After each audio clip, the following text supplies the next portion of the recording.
Hi friend, कैसे हैं? उम्मीद करती हूँ बहुत बहुत अच्छे होंगे, स्वस्थ होंगे, मस्त होंगे।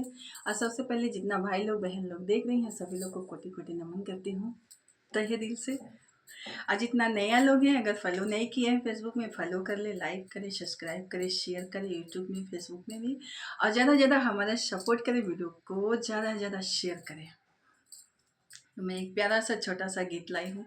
अगर अच्छा लगेगा तो आप लोग ज़रूर कमेंट में बताना हमारा गीत कैसा लगा।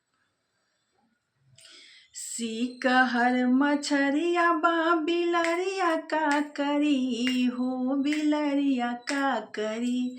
सीकहर मछरिया बा बिलरिया का करी हो, बिलरिया का करी। हमरे नैहरे में यारवा मजनुआ का करी। हमरे नैहरे का यारवा मजनुआ का करी। अरे मजनुआ का करी हो, बलमुआ का करी। अरे मजनुआ का करी हो, बलमुआ का करी।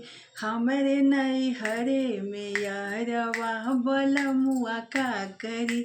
हमरे नैहरे में यारवा बलमुआ का करी।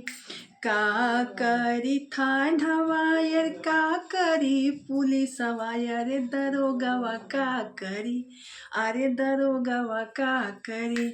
हमरे नैहरे के यारवा पुलिसवा का करी। हमरे नैहरे के यारवा दरोगवा का करी। सीकहर मछरिया बा बिलरिया का करी हो, बिलरिया का करी। अरे बिलरिया का करी। हमरे नैहरे में यारवा बलमुआ का करी। अरे बलमुआ का करी हो, मजनुआ का करी। हमरे नैहरे के यारवा बलमुआ का करी। हमरे नैहरे के यारवा बलमुआ का करी।